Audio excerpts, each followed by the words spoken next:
We're going to start, I'm Mark Williqms. We're back for season 2 of our curator series, and I have a very special guest, Brandon Bjerre. And you guys may not know who he is yet, but he's someone that you guys should get to know. He's actually a foot enthusiast, an athletics sneaker designer, and he works for ANDTHEM, which is a organization here in New York City. Thank you for coming by. Appreciate you. I'm going to start right off the rip. Are you ready? How the hell did you become a shoe designer? A sneaker designer? For me, and so people say, they ask that question, but for me it was like natural. It was just as natural as playing ball. For me, the two things I gravitated to most was the hoop, and then also drawing, right? So drawing the players, and then the shoes, and then I just kept drawing shoes. Copied them, drew all of them, and then started putting things together the way I wanted them to be drawn and felt that they could be designed. And I did that all through elementary and middle school. I'm drawing shoes. And people are, teachers that stopped me in class, like, stop drawing, you're doodling or whatever. Yeah. I like lose focus on what they're saying and draw shoes, right? And then go to practice and play. Do all the outside of school was a lot of ball, but in school I'm thinking about shoes. The reason I'm asking that is because you see all these great sneakers out in the world right now, and we don't know who actually designed them. We only know a couple people that actually do designs, most of the guys that do the Jordan stuff. So I don't know anyone that has any color as far as being black or any type of nationality. You're Danish, and coupled with what's it called? He's Danish, but I consider myself a black man. Yeah, all right. So I didn't want to come out and say, but I don't know anybody that's black that does any type of drawing for sneakers. Are you one of the few? I wouldn't say I'm one of the few from the perspective of there's a bunch in terms of, there's not that many overall. When you look at it from a grand, no, I'm probably one of the few from that zoomed out. But I still see myself, I still know a bunch in the space. But like I said, from your perspective, from basketball, looking into the space, it's it's probably not there. From an industry, no, it's not a lot of black. No. So how would you inspire the next generation that's coming behind you as far as sneaker design? Because someone is a man or woman of color. I think you're very important in the whole ecosystem because you're one of the few. That's an honor, man. And I think of my mentors is what they've done for me. It's not even that hard for me. Just what did they do for me, and how can I do that same thing for them? So for me, obviously, I think it's a little bit. What's interesting about this conversation, I think it's a little bit smaller percentage of basketball player designers. I only probably know one or two maybe, but I don't know any that played at college or overseas. So I have a pretty unique experience from that light. And I know there's some out there. Right. I haven't met them. Right. But for me, it was playing sports and being an artist or being somebody that creates. I was on the court and I looked at basketball from a creative standpoint. It hindered me some, but it also helped me flourish in other ways. But I think telling that story, just doing what we're doing now and getting this narrative out there, I think that's what's going to help bring those people on. I think playing ball is going to allow certain people to, because I just know from my community, just being from the DMV area and stuff, it opens the ears when she has some basketball accolades to talk about. Right. Then it's now you're doing that. I see a pathway, a lane opening for my voice to be heard. Right. So I think there's a lot of opportunity in just kind of doing what I'm doing, but I don't know if it's a path that, I've been taught from a sort of sneaker way.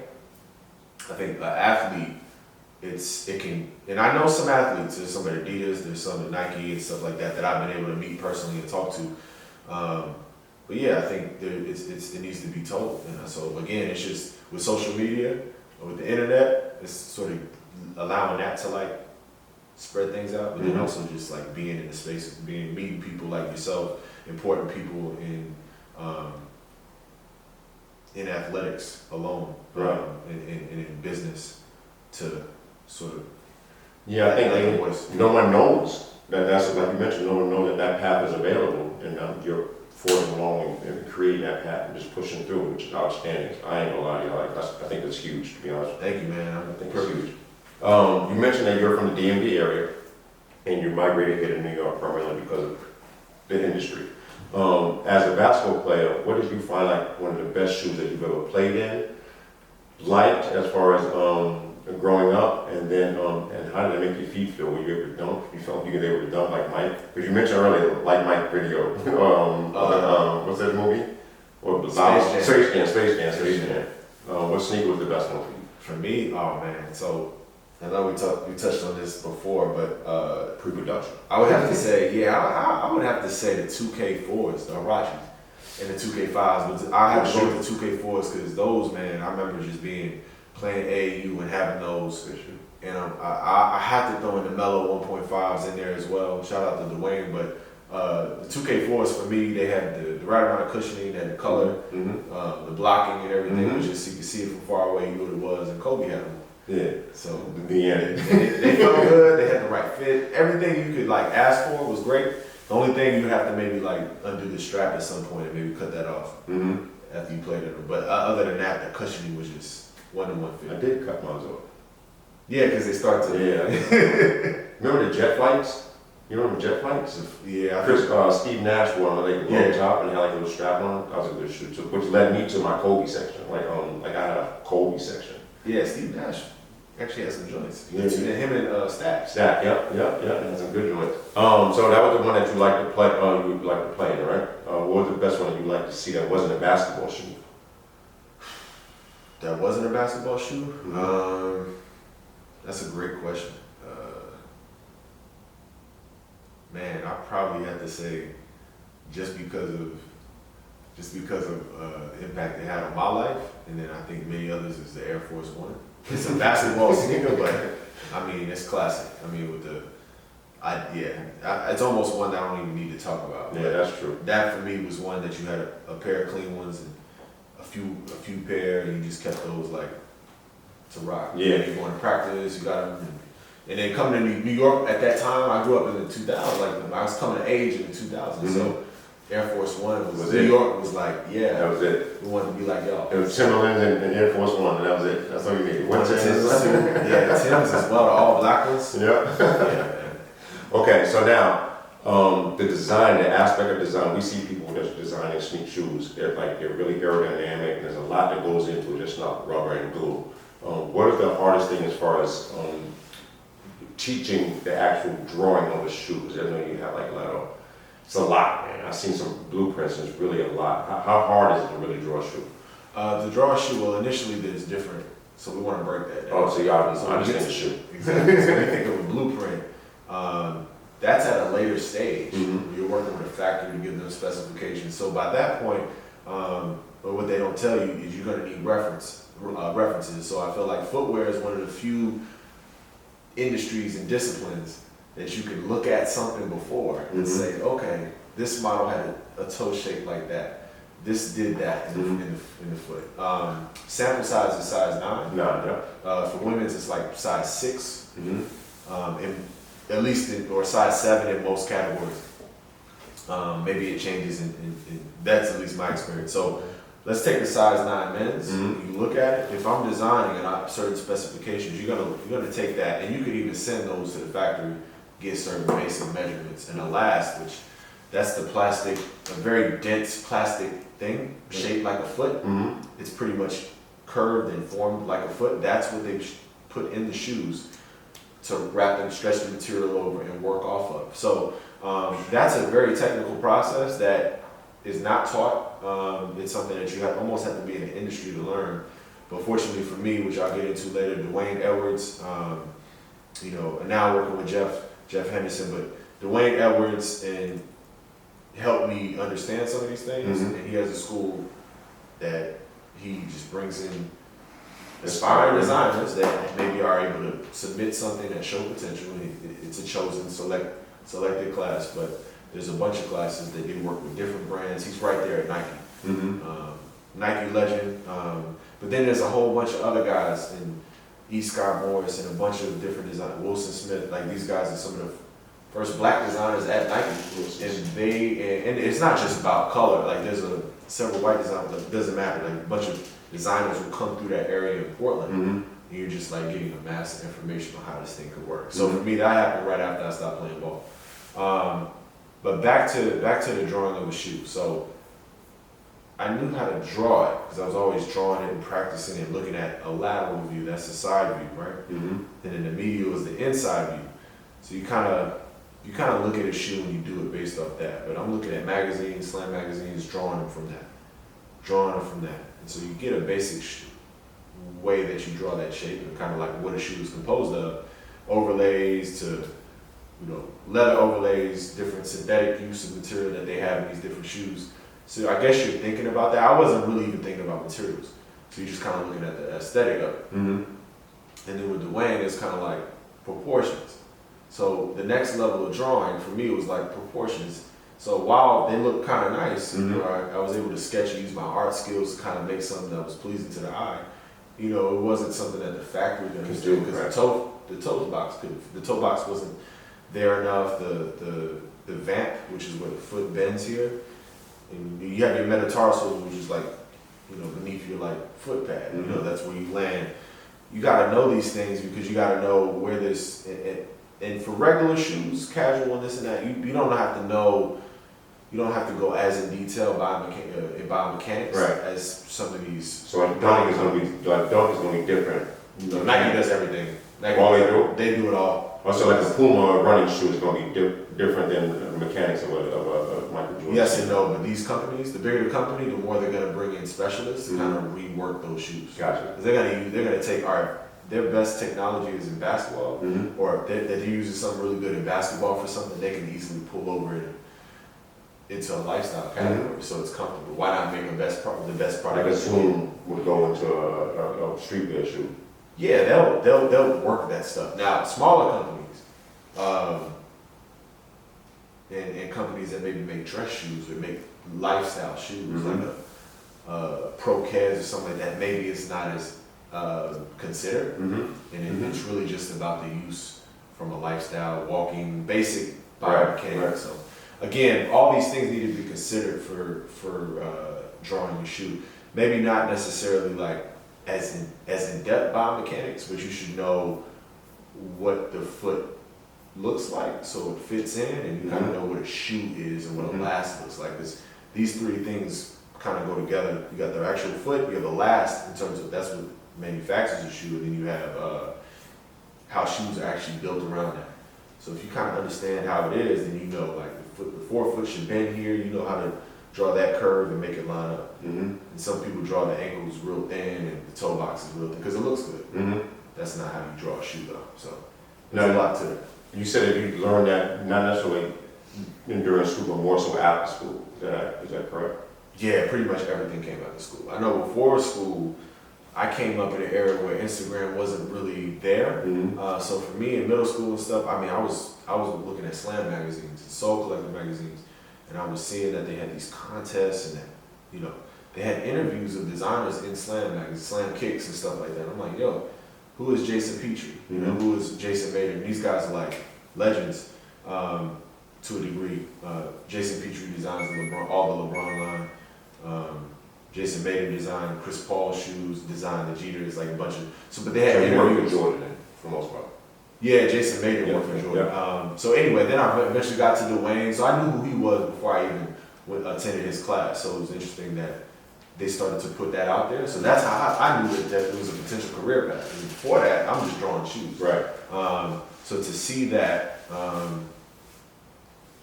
don't want to slip on your question, but I think to see what the possibilities were, it was like, okay, now I'm getting interested. It just is a path, and that is something that I can do. So those were definitely my influences. And yeah. Okay, so now you moved from DMV to New York, and you worked. Your first job within shoes was with Kenneth Cole. Now, how was that transition from not knowing too much about it, anything? Now you're jumping into like a major brand. Kenneth Cole is a major brand. Yeah, man, it was it was a very great experience to not only go there and have that and be that as the introduction to my career, but transitioning. I had like a year to transition out of sports, so I stopped playing in about 2015. I think a year went by. Then I came here in early 2017, I believe.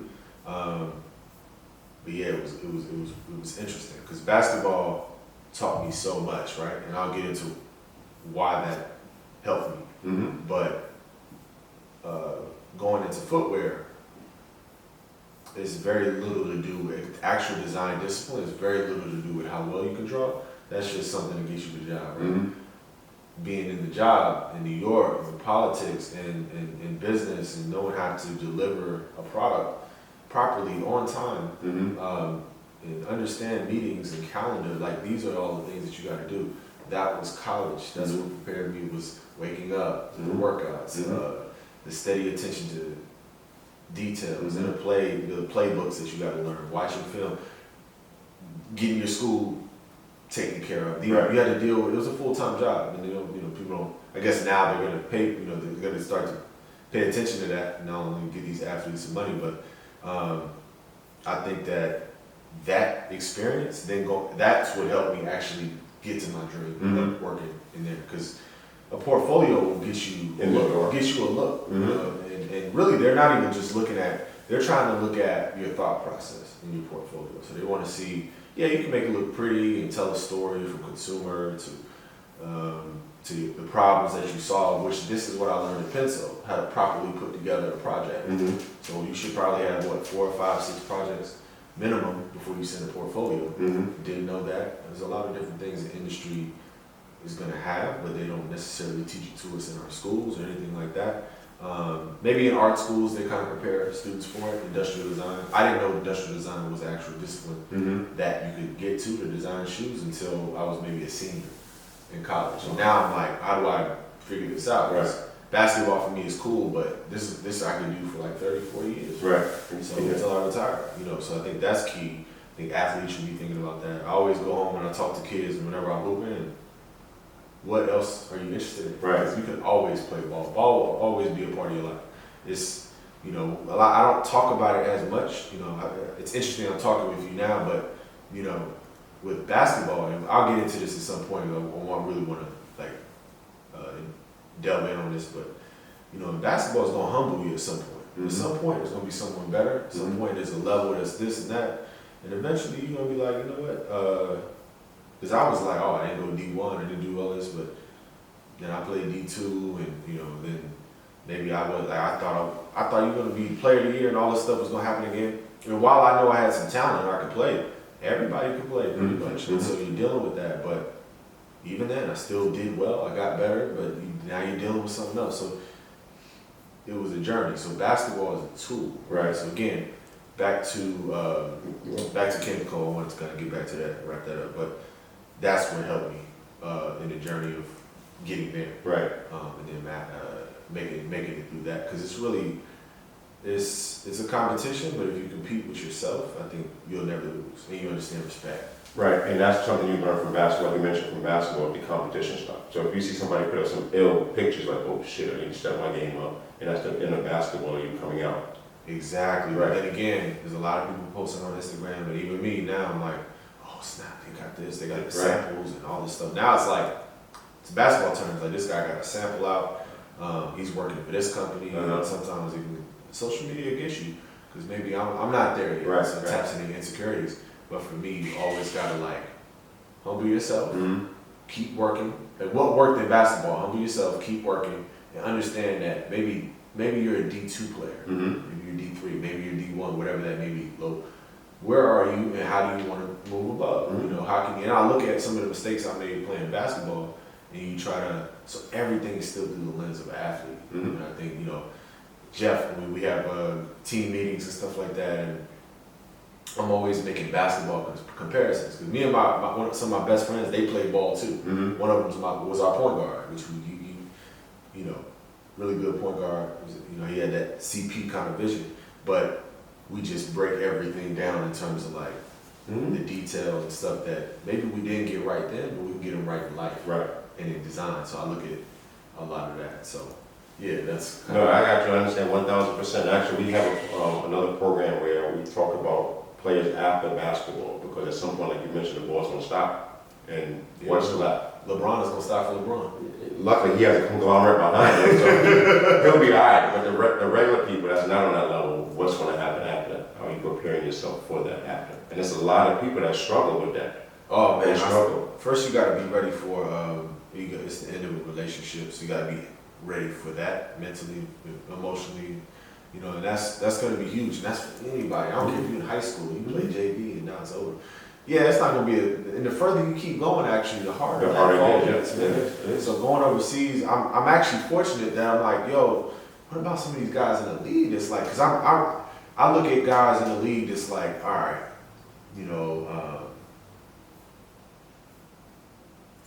like Landry Field, like different players that don't necessarily like, all right, what happened to him? How's this? You know, and people don't, a lot of people just talk about what they see. And I'm like, what about his mental health? Like, what about that? It's a very delicate space to be in. So people at that level deal with a lot of even more insecurities than you would think. That's true. Because they're so talented. They've gotten through so much, right? So, you know, when they just sit there and talk about that kind of stuff, it, you know, it kind of makes me, gets me to tweak a little bit, but, you know, I think that's a very key thing is understanding not only those people, but that journey of whatever. Somebody has probably been, you've probably been through that, and meaning the people that are judging, they know they've been through that in some form in their life. It's just the same thing. I don't care how much money you got. It's not, it doesn't. So anyway, back to, I'll get on a little bit of a ramble with that, but. No, but you're right though. You got to take that into account. So emotionally preparing for that journey, and then knowing, all right, I'm going to give myself some time to do the next thing. Whether that's go back to school, I think the better you can do that before the ball stops. You know, before let's just say you play in college, the early, even in high school, start preparing for that as early as you can. Start coding. Start even if it's not exactly what you want to do.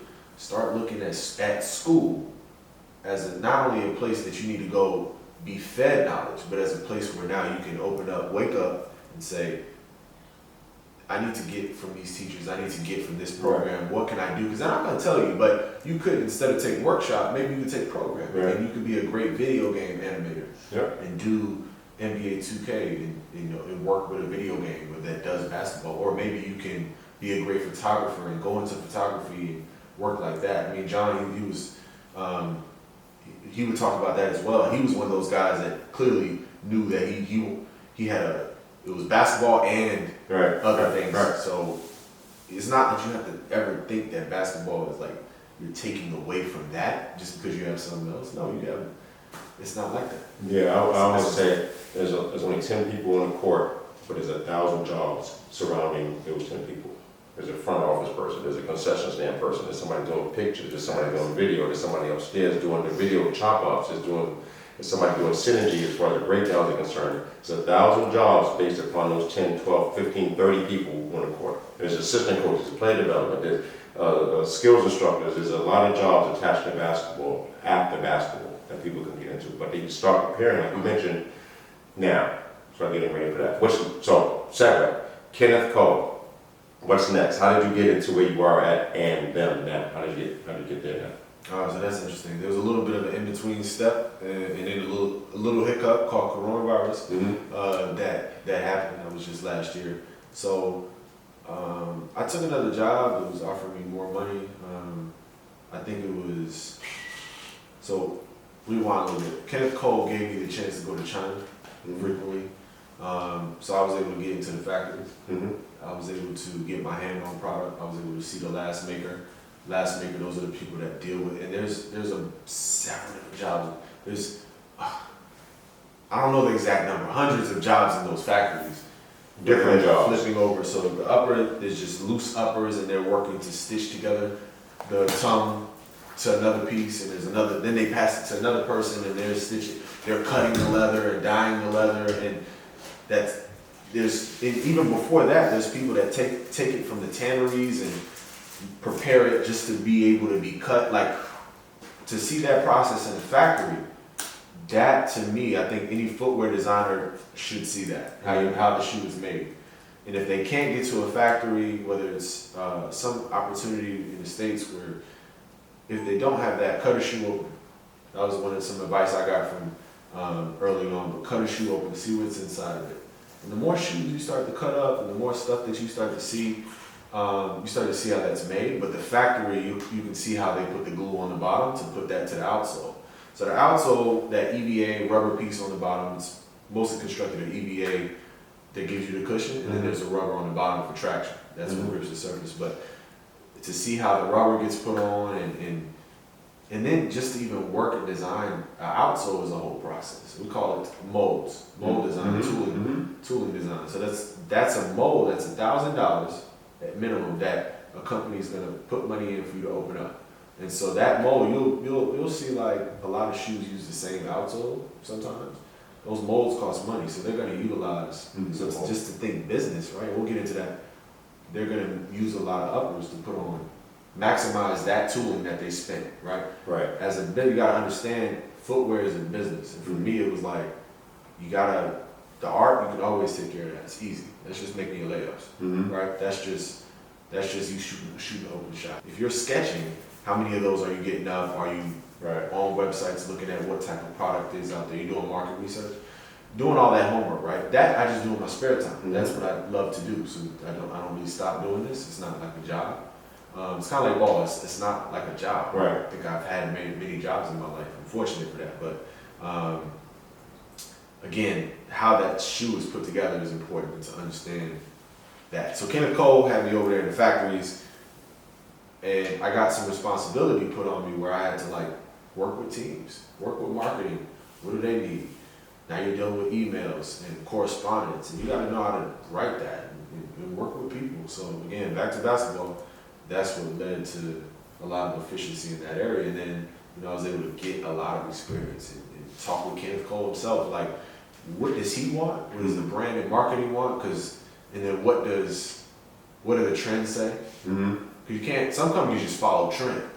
So there's a chunky sneaker that Balenciaga put out, all right, so we need a sort of chunky shoe.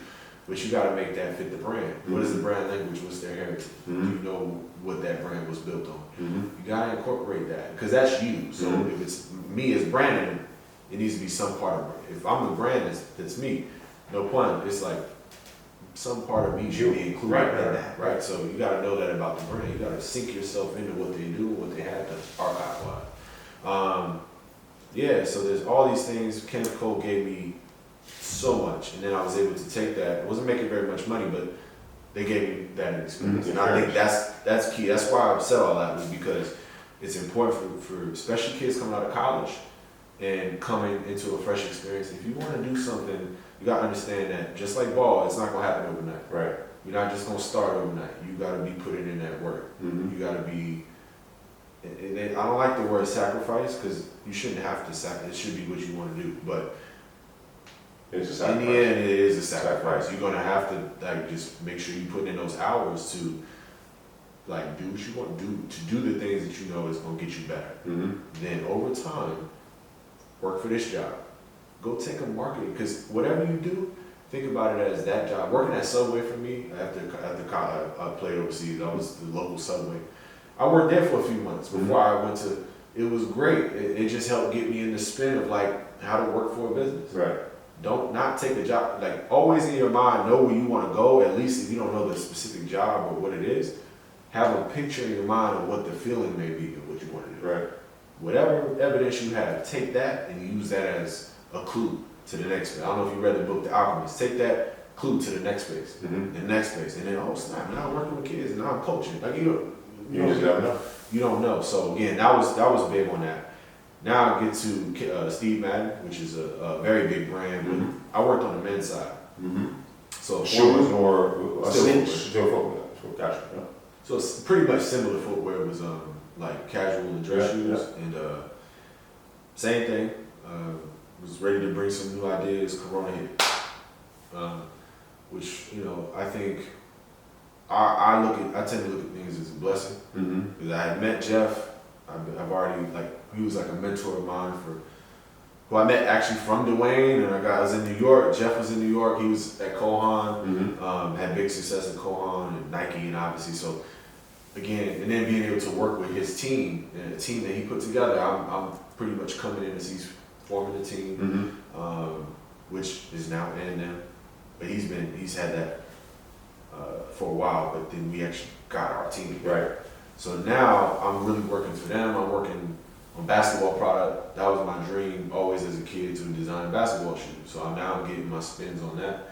My reps in tech packs, tech package where you really have to detail out what materials you're using, how this is going to be built, all of that. Wow. So I'm learning how to do that. And then other projects. And then now I'm working on drawings for different stuff and media and content. And even if you get to a career, don't knock that, and this is another thing I'm learning through him or through this experience, expand your range of what you can do. Go take other opportunities to maybe lead a team, like whatever skills you think you need. Right, I agree. Don't shut it down. So design is a big discipline. So now I'm like working on architectural drawings and things and stuff like that. And while I'm maybe amateur, I'm getting my reps in. Getting my reps in. It's just like basketball goes back to that. So that's where I am now.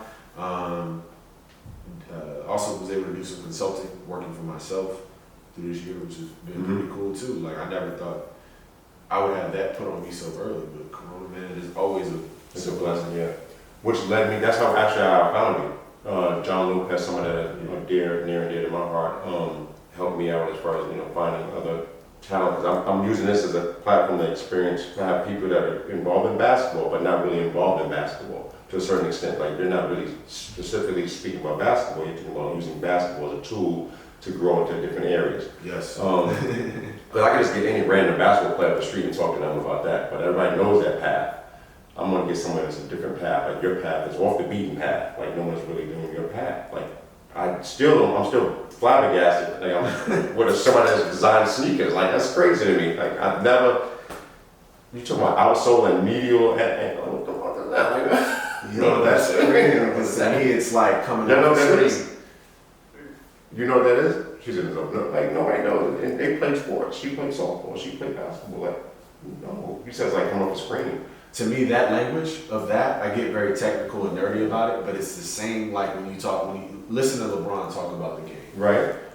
It's and you gotta hear me on this. It's the same as, and it feels the same to me as this guy. So you come off a pin down and he's in the corner off the wing, and all of that jargon and that type of nerdy, like he comes off hedge that and that's the same thing. Like it so much, and people don't know what you're talking about outside of it, but it's the same thing that you do. So you, Jeff, Dwayne, when you guys are having a conversation in your ANDTHEM crew, you guys all speak. Dwayne has his own thing. Dwayne's actually, he introduced me to Jeff, but Dwayne's in Portland. Okay, so when you guys all get together, you guys are speaking, hedging, basically the same type of language? If I walk into that room, I'm losing my mind.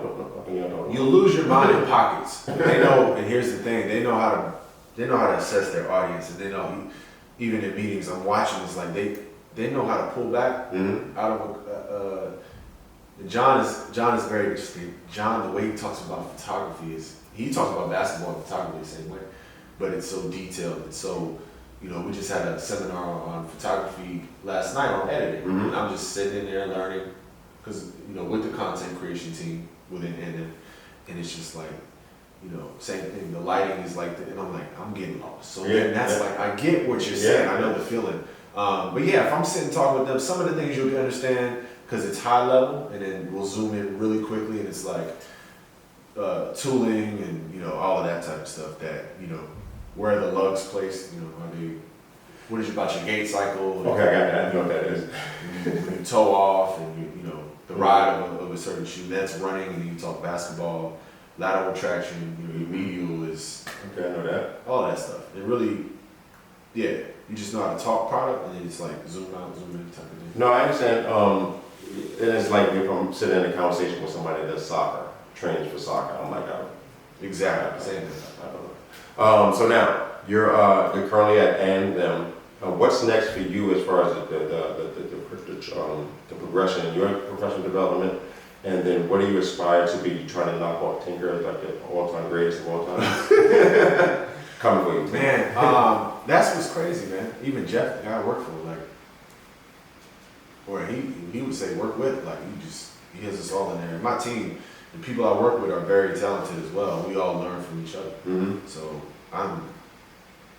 while I may have some experience in footwear and some of the things that I do as far as drawing and stuff, there's another person on my team that knows something else a bunch of things way better than me. So we use each other.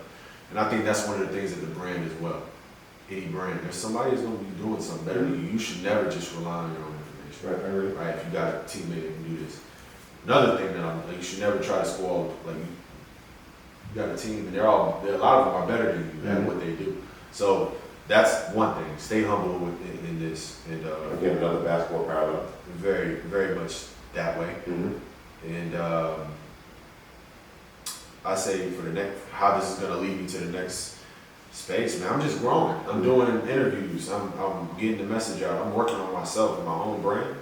My brand is a personal message to get out to people. So I know people hearing this is like, get my name out, but also like hearing what I'm saying as far as the connection to sport. Like I'm so in love with the relationship that basketball has with life. It is the same thing. And so I talk to my friends a lot, and we talk almost every day. And it's like, and he's married, so I'm maybe one day aspire for that. What's that like? You know, because I'm very curious about the world and different things, and my curiosity is even what helped me get into design and get as deep as I've gotten is just asking questions. So I just want to stop and say, if you're not asking questions, ask questions and ask some more, because you won't find out unless you ask. And the closed mouth doesn't get fed. It doesn't get fed, and you need to ask. You have to not only just ask stupid, okay, even a stupid question, but I don't think there's a stupid question if you're really passionate and care about what somebody's going to answer that. Now, if you're not listening, then that's a different story. But yeah, reach out to people, and I did that. I reached out to people on LinkedIn. I was going to tell Quentin Williams is another mentor of mine. He used to work with his shoe. His brand. They signed Langston Galloway, Nick Collison before he retired. Boogie, Q4 Sports. So Q4, he was my first mentor. But even before Dwayne, I emailed several footwear designers on LinkedIn. This is my senior year in college. I probably emailed hundreds of designers on LinkedIn. I'm like, oh, they got emails in there?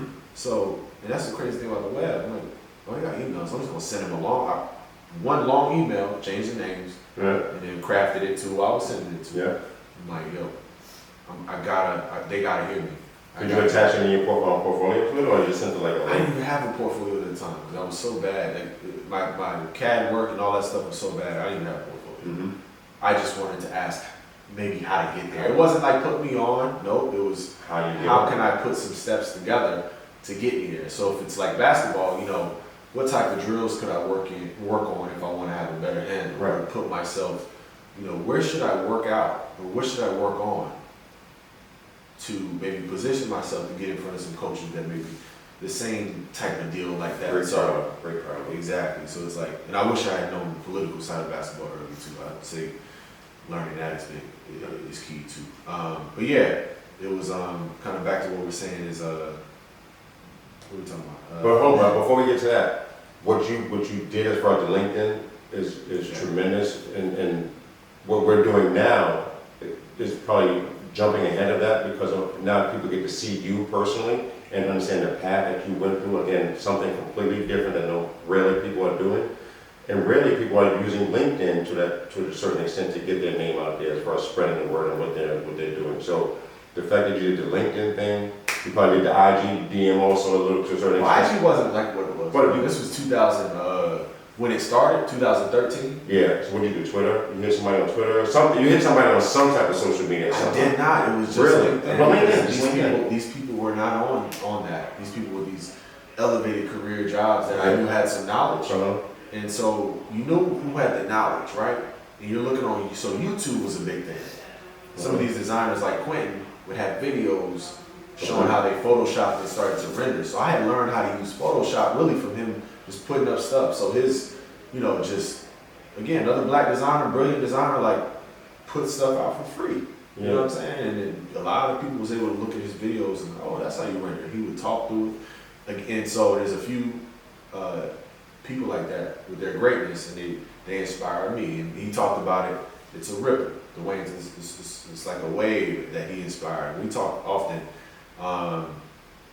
And so one person inspires the next. He went to Pensacola as well with Dwayne. So again, it's a lot of people just being inspired. So now it's a totally different world of shoe design possibility than it was even like 5 years ago because of Instagram and what have you. But again, LinkedIn was a place where they had their emails, and I would Google as well. Yeah. So I'm just emailing 2 responded, Dwayne and Quentin. That's great. And so those are 2 of my mentors today still. So. And how many emails you throw out, you said? I would say over 100. So 2 for 100? Maybe, no, I would say I'll give 2 more. I'll say 5. 4 or 5? 4 to 5. Yeah, there was a few other ones that gave me some great advice. It just didn't end up. I don't think they responded again or something like that, but that's okay. That's okay. But shit. So you do a lot. So you do a lot of spaghetti against your wall, and you got 2, 3, 4 that respond. Yeah. You gotta try it. You have to, and I did that same approach with basketball. Got overseas, so you gotta do it. Nobody's coming. You may not be in a hot spot or a hot bed where somebody's gonna see you. Right. And whatever you do, so you have to put yourself out there. Yeah, I agree. So you said that what's next overall though for you? You said you're branding yourself, Brandon, no pun intended, you said earlier. You're branding yourself. What's the next as far as you are concerned, and then also the field itself, the ecosystem of footwear. What's coming up next that we as regular people should be aware of? Oh wow, that's a great question. Number one, I would say for me personally, just getting better. Mm-hmm. So similar to ball, like, all right, if I'm at this level, how do I come back next season with, with a post game? What am I adding to my game? So for me, outside of just coming up with ideas and all that, being creative, which is cool, I think it's putting myself in some uncomfortable positions, leading people, helping others. So I learned how to lead a team, number one, and it's sort of like what a coach would, like what Phil Handy or some of these trainers do. How do you know people and learn where they work best? So for me, it's kind of getting a little bit above just working on my own design and becoming more of a team player. I think also is really just sharpening up my portfolio and staying ready for whatever's next. I think for me, I think I'm taking on some new opportunities as they come. They're in talks with that. Just as opportunities come, knocking those out the park, and just really simple, just making sure I have the best season, like building the best product, whatever I'm doing, making sure I have putting in as much work as I can, efficient work, not just work, just but efficient, focused. Why do they need to be here? So it's asking why. So a big part of design is why, right? So why are you doing this? And that goes even to why are you taking this job? Why are you doing such and such? And why are you creating what you create? So again, right, kind of segueing into the next part of that question, is thinking about sustainability, which is a huge question, but what all designers should be thinking about. So sustainability and then being more efficient. So not just getting better. I think as a designer, you should know keeping costs down is important, but also like from a sustainability perspective, like how much are you using, where are some certain problems, and now you had Corona, so now we're really thinking about, or at least we should be thinking about how to make this place less toxic. So factories being there, it's very, if you go to China, it's just a cloud of smoke. Like it's just it's very polluted in the sky. I mean, I love it. Their culture is beautiful and all that. So I love going over there. Great people, at least they love hooping too. So that is phenomenal. I'll go out there and hoop after I come from the factory. But anyway, that's cool over there. But you can see the factories is not doing anything good for their environment. And when you see it, it kind of makes you reflect. And then environment and coronavirus and global warming, whatever's in the conversation is thinking about, all right, how do I make this product and make it more responsibly? So from design, it's that. But also changing up certain ideas about the way we even make product and how much product do we actually need. So getting companies to think about that. Because there's a lot of, like, if you think about basketball, it's like, all right, you have a coach, you have this position, we're just going to kind of work it the way we've always worked it, we do all this stuff, but how many games do you need to play? Right. How many times do you actually need to practice or do this? How can you make that better? It's not saying you need to sit out, but how do you make this a more efficient process? Right. All these guys ain't getting hurt, so it's similar to that. You know what I mean? Like, how do you make it something that works better with the world and not against it? Because there's a lot of just old norms in the business, and it's frankly doing a lot of harm and damage to the world. So thinking about that, I think is coming in 3D printing, being able to sample more efficiently. So usually when I do have a project that we're working on, we sample it and get prototypes. You work off that. You write on it, and, you make those revisions. You have the actual mold in your hand. You have the actual shoot. From the 3D printer or something, right? No, that's where I'm getting to, but the old-fashioned way, the standard way is you work off a sample, maybe you see 2 or 3 samples before you sign off. We're going to the next sales sample with that. Sales sample is what you show to Macy's or whoever is going to come look at your assortment and pick for that season. For the buyer. For the buyers come in and pick for the season. So, what's an easier way to prototype? And so brands are now, because they've been forced to think about it, how do we prototype with 3D? So yeah, it's gonna take a little bit up front. It's gonna take a little bit of stuff, money up front, and some buy-in to get 3D printers and things like that, so that you can see something physical. Right. And have these in meetings, because meetings you kind of have to have something physical. Yeah. Sketch is only so good. Sketch is good for early concept. But if you don't know how that's going to translate, then that's a big thing in design. If you don't know how it's going to translate, then you gotta have it physically there. Very different from the You product. gotta have it right there so everyone can see the tape. Exactly. And can this factory even accomplish? It's like a player. A factory is another player on your team that you have to work for. You got the buyers. They need it at this cost. You got marketing, and so you got a lot. And that's why design is interesting. It's quite complicated, but you have all of these people that you have to please. But in the end, the manufacturing is very important. So do they have the material? Can they source it? You have component suppliers that give the materials and things to this. How does all this work? And how do you make that process more efficient? So that they want to go to market very quickly, right? Quicker and quicker and quicker. And it's like, how quick do you need to go to market? So I think Corona slowed a lot of that down. Trends. But it made you think a different way though. It made me rethink a lot of that stuff. I'm actually didn't even know that I knew some of the stuff that I'm talking to you about now until I'm talking about it. Because you internalize all this stuff, and you don't really know how much you know until you do. It's just how to let people know, what you're talking about. So last little segment we're gonna go into. I'm just gonna give you a couple questions I just thought about right now, and you're just gonna like a rapid fire kind of thing, all right? Okay. All right. I've watched All the Smoke, so I don't know.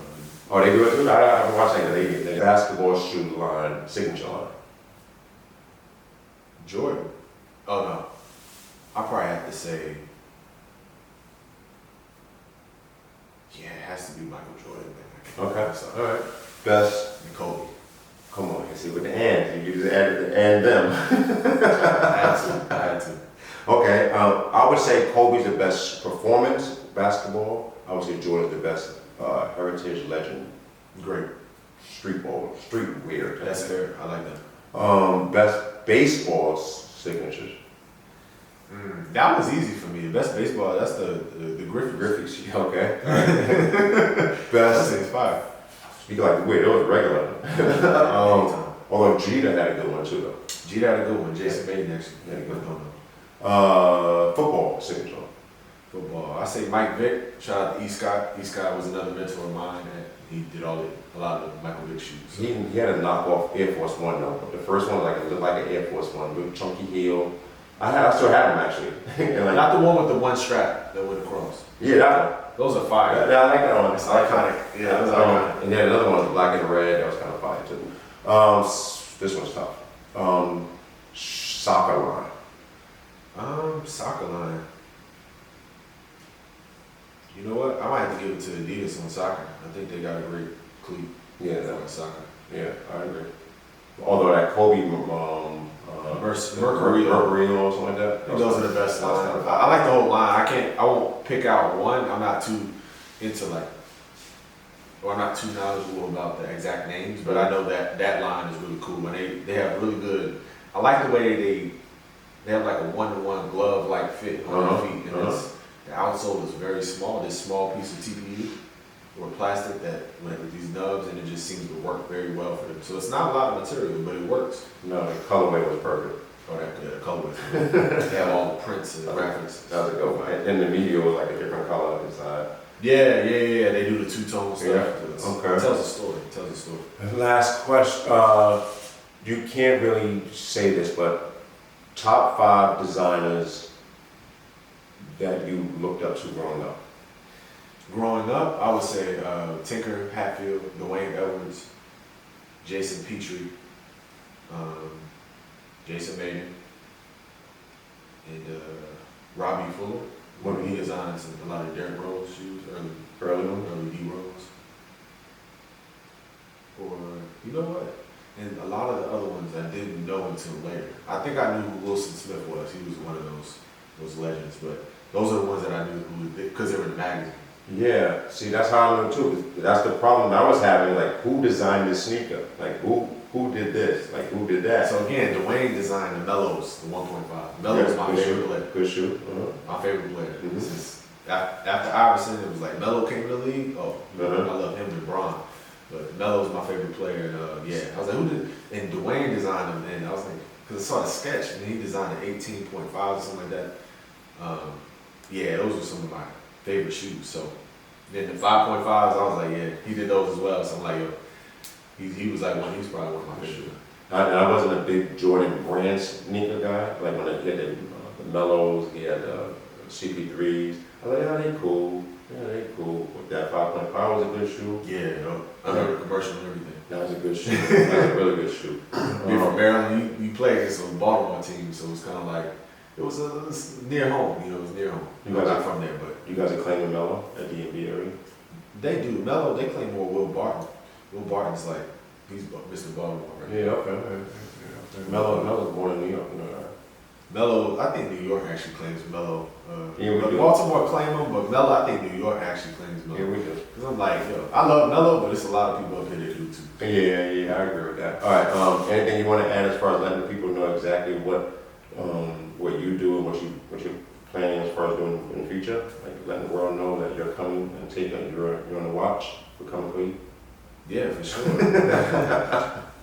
So, yeah, man, I'm just really inspired to I'm a spiritual person. I think that foremost it would be none of this without that. Mm-hmm. So again, this is a path inspired by, at least for me, I'm going by God's way. Mm-hmm. However anybody sees that, to me, I just kind of follow what's in my heart. I want people to take that from this, do what you love to do, and Mm-hmm. follow that. And it could be writing songs, it could be writing plays, it could be doing material, it could stage design. I don't know, whatever you think that you kind of have an inkling to, Mm-hmm. lean towards that. And I think you won't have to ask how hard you need to work at it. You're just going to naturally You do it 'cause you love it. That's what I did with ball, and the shoes, unfortunately, was hand in hand. When you wear them, so it's kind of like two things. And after basketball, I kind of just seamlessly went into design. And so I think for me, I was really fortunate about that. But again, I think it's a journey and a service to, again, the Most High. So Mm-hmm. I definitely want to cap off with that is that for first and foremost. So again, where I'm taking it is more just inspiration. I just want to inspire people, not necessarily about what I do specifically, Mm-hmm. but about that, the creative, whatever you do, and you don't have to just play sports. Athlete, you can be an athlete and do a bunch of stuff, and that narrative is actually growing right now. So it's a great time to talk about it. Yes, especially with the NCAA going through their name, image, and likeness type of thing where they're paying players. Oh yeah, All players can get paid. about time. Yeah. About time. It is about time. I want to thank you guys. I'm Mark Williqms again, the curator series of Team Footprints. I was fortunate enough to have somebody that's, again, I'm overwhelmed again. I'm not going to smoke up your ass. It's just like I've never been in a position where I met someone that's coming from the bottom up. Oh, good one. Get it? Bottom up. That's a bar. Yeah. Bottom up, shoot, all the way up. That's a Got bar. it. Brandon Bjerre, formerly of DMV, now New York City, where he works with ANDTHEM, marketing, research, promotion, everything team here in New York City. Thank you, sir. My man, appreciate it. Same thing. All right. John Lopez, shout out to you. Yeah, shout out to John, man. Genius.